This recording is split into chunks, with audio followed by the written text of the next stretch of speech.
अस्सलाम वालेकुम students, welcome back to my channel. My name is Azam यार कुरैशी और मैथ्स की लेक्चर सीरीज में आज एक नया चैप्टर शुरू कर रहे हैं जिसका नाम है चैप्टर नंबर 2। उस चैप्टर को कहा जाता है थ्योरी ऑफ क्वाड्रेटिक इक्वेशन।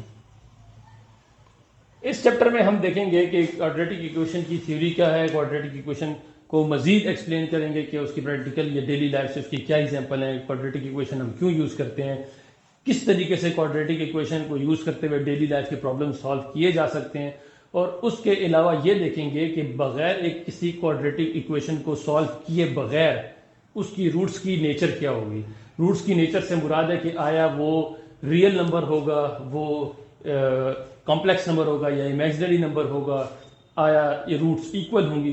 क्योंकि पिछले चैप्टर में हमने देखा तो पिछले चैप्टर में हमारे पास रूट्स कुछ इस तरीके से आती थी। कोई रूट आती थी 3 - 3 आती थी, पेयर में भी अगर आती थी तो 3 5 आ सकती है आपके पास, +3 और +5 आ सकती है। इसी तरीके से आपके पास 14/3 और 5 एक क्वेश्चन में रूट आई थी। मुख्तलिफ किस्म की रूट्स हमारे पास आती हैं। किसी क्वेश्चन में 4 रूट्स, किसी क्वेश्चन में 2 रूट्स, किसी में 3 रूट्स, एक्स की पावर पे डिपेंड करता। अब यहाँ पर अगर हम देखें तो एक क्वेश्चन था जिसकी रूट थी -1 एक रूट और दूसरी भी -1 थी, तो हमने यहाँ पर देखा कि रूट सेम है। तो बगैर किसी भी क्वाड्रेटिक इक्वेशन को सॉल्व किए बगैर हम कैसे बता सकते हैं कि आया इसकी रूट्स क्या होंगी, वो इक्वल होंगी, वो रियल होंगी, वो इमेजिनरी होंगी, वो रैशनल नंबर होगा, वो इररेशनल नंबर होगा, वो क्या होगा, वो हम इस चैप्टर के अंदर पढ़ेंगे। अब वो हमें कैसे पता लगता है? वो हमें ऐसे पता लगता है कि हम क्वाड्रेटिक फार्मूला से ही मदद लेते हैं। क्वाड्रेटिक फार्मूला अगर आपको याद हो तो वो है हमारे पास x = -b plus minus √b² - 4ac divided by 2a। ये हमारे पास क्वाड्रेटिक फार्मूला था। अब इसके अंदर ये जो रेडिकल के साइन के अंदर ये जो टर्म लिखी हुई है इसको कहा जाता है डिस्क्रिमिनेंट। इसको कहा जाता है डिस्क्रिमिनेंट। ये डिस्क्रिमिनेंट हमें बताता है कि इस गिवन क्वाड्रेटिक इक्वेशन की रूट्स इमेजिनरी होंगी या रियल होंगी या रैशनल होंगी या इररेशनल होंगी, क्या होंगी। अब अगर मैं आपको यहां पर मैं एक टेबल ड्रॉ करके दिखा देता हूं टेबल की सूरत में। अगर ये b² - 4ac ये ग्रेटर देन 0 हो, ग्रेटर देन 0 का मतलब है कि अगर ये कोई पॉजिटिव नंबर आ जाए, अगर ये कोई पॉजिटिव नंबर आ जाए तो रूट्स हमारे पास क्या होंगी? रियल होंगी। रूट्स हमारे पास क्या होंगी? रियल होंगी, इमेजिनरी नहीं होंगी। रियल होने का मतलब है कि हमारे पास कोई भी नंबर हो सकता है, आया वो 1 हो सकता है, 2 हो सकता है, 1/3 हो सकता है, 1/5 हो सकता है, 14/2 कुछ भी हो सकता है हमारे पास। अब रियल तो होंगी, क्या वो रैशनल होंगी या इररेशनल होंगी?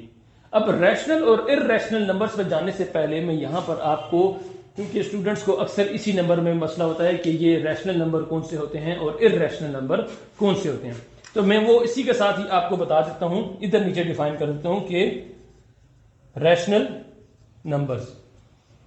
अब रैशनल नंबर्स अगर किसी से पूछा जाए तो वो आप, अगर किसी को अंदाजा हो, आइडिया हो, तो आपको फट से कह देता है कि वो नंबर जिनको p/q फॉर्म में लिखा जा सके। अब ये p क्या चीज है और ये q क्या चीज है, और इररेशनल नंबर का क्या कहेगा आपको? इररेशनल नंबर्स का आपको बता देगा कि वो p/q फॉर्म में नहीं लिखे जा सकते। रैशनल नंबर्स लिखे जा सकते हैं और इररेशनल नंबर नहीं लिखे जा सकते। अब ये p/q फॉर्म क्या है? p/q फॉर्म का मतलब है कि डिवीजन की फॉर्म में। कहीं भी दो नंबर्स को जब आप डिवीजन की फॉर्म में लिख सको तो वो रैशनल नंबर्स हैं, और अगर किसी भी नंबर को आप डिवीजन की फॉर्म में नहीं लिख सकते तो वो इररेशनल नंबर है। मिसाल के तौर पर आपने इस 1 को लिखा या 2 को लिखा, इस 2 को आप फ्रैक्शन फॉर्म में भी लिख सकते हो, आप इस 2 को 2/1 भी लिख सकते हो, आप इस 2 को 4/2 भी लिख सकते हो, 2 1 2 2 2 4 अगेन आ जाएगा। आप इसी 2 को 6/2 6/3 भी लिख सकते हो, आपके पास वही 2 आंसर आएगा। तो आपने देखा कि इस नंबर को आप फ्रैक्शन की फॉर्म में लिख सक रहे हो, इसका मतलब ये हमारे पास एक रैशनल नंबर है। इसी तरीके से आपको एक और एग्जांपल देता हूं। अगर हमारे पास नंबर है 0.333, ठीक, अब क्या ये रैशनल नंबर है? ये इररेशनल है, बिल्कुल। इसको भी फ्रैक्शन की फॉर्म में लिख सकते हैं। अगर 1/3 लिख दिया जाए तो ये अगेन हमारे पास 0.3 हो जाएगा। कैसे? अगर इसके लिए छोटा सा प्रूफ करने, 1 अंदर चला गया, 3 इधर आ गया। अब चूंकि ये सॉल्व नहीं हो सकता तो पॉइंट इधर और 0 इधर लग गया, तो 3 3 9, तो यहां पर 1 पॉइंट लगा हुआ है, अगेन 0 उधर है, तो 3 3 9। ओके, तो ये सिलसिला चलता रहेगा और ये आगे जाता रहेगा। लिहाजा ये भी हमारे पास कौन सा नंबर हुआ, ये भी 0.33 हमारे पास रैशनल नंबर है। तो ठीक है, रैशनल नंबर्स तो हमने देख लिए, इनको तो मुझे समझ आ गई कि फ्रैक्शनल फॉर्म में लिखा जा सकता है। आई होप आपको इतना क्लियर हो गया होगा। अब ऐसे कौन से नंबर हैं जिनको फ्रैक्शन की फॉर्म में नहीं लिखा जा सकता, तो ऐसा एक नंबर है जिसको कहा जाता है पाई, जिसकी वैल्यू होती है 3.1415 अप टू सो ऑन। ये वैल्यू है पाई की। अब आप कहोगे कि सर हमने तो पढ़ा है कि पाई को हम लिख सकते हैं 22 डिवाइडेड बाय 7। ये गलत है, ये एक अप्रोक्सीमेशन है, ये एग्जैक्ट वैल्यू नहीं है पाई की। ये हम अपनी अप्रोक्सीमेशन के लिए, अपनी आसानी के लिए 22/7 लिखते हैं, लेकिन एग्जैक्ट वैल्यू ये नहीं है। जो पाई की एग्जैक्ट वैल्यू है वो कभी भी डिवीजन की फॉर्म में, फ्रैक्शन की फॉर्म में नहीं लिखी जा सकती, तो उसको कहा जाता है इर्रेशनल नंबर। तो ये तो मैंने थोड़ा सा आपको इर्रेशनल के बारे में बता दिया। अब यहां पर दोबारा इसमें आ जाते हैं वापस।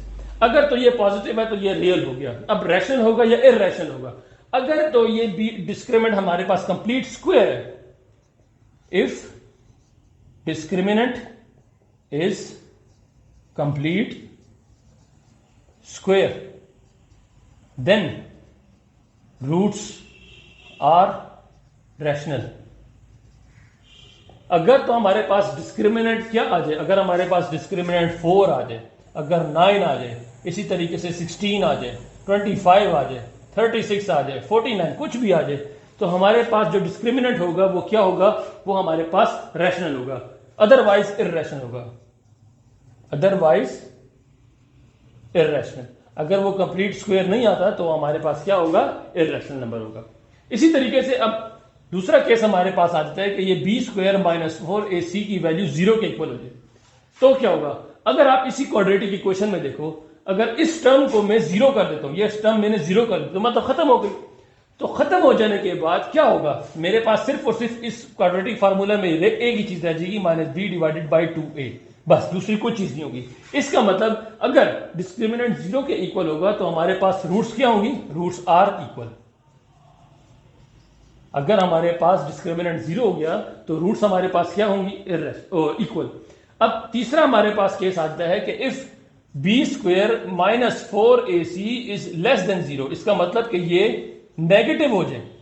अगर ये अंडर रूट वाली चीज नेगेटिव में आ गई, लेस देन 0 आ गई, तो क्या होगा, तो हमारे पास जो रूट्स होंगी they will be imaginary. Roots हमारे पास क्या होंगी, इमेजिनरी। अब ये इमेजिनरी क्या चीज है और इमेजिनरी आता कैसे है, क्योंकि जाहिर बात है अगर ये नेगेटिव आ गया तो ये अंडर रूट में आपके पास माइनस का साइन आ जाएगा। आगे कोई भी नंबर हो सकता है, -1 2 3 4 कुछ भी हो सकता है, लेकिन अगर माइनस आ गया आपके पास तो रूट्स हमारे पास क्या होंगी, इमेजिनरी होंगी। अब ये इमेजिनरी क्यों होंगी, इमेजिनरी होता क्या है, इमेजिनरी नंबर क्या है, उसको रिप्रेजेंट कैसे करते हैं, ये इंशाल्लाह हम नेक्स्ट वीडियो में कवर करेंगे। आज के लिए इतना काफी है कि आपने सीख लिया कि डिस्क्रिमिनेंट क्या चीज होती है। डिस्क्रिमिनेंट ग्रेटर देन 0 हो, इक्वल टू 0 हो, लेस देन 0 हो तो क्या होगा, और कंप्लीट स्क्वायर हो तो क्या होगा, और रैशनल नंबर और इर्रेशनल नंबर क्या होते हैं। मिलते हैं अगली वीडियो में, तब तक के लिए अल्लाह हाफिज।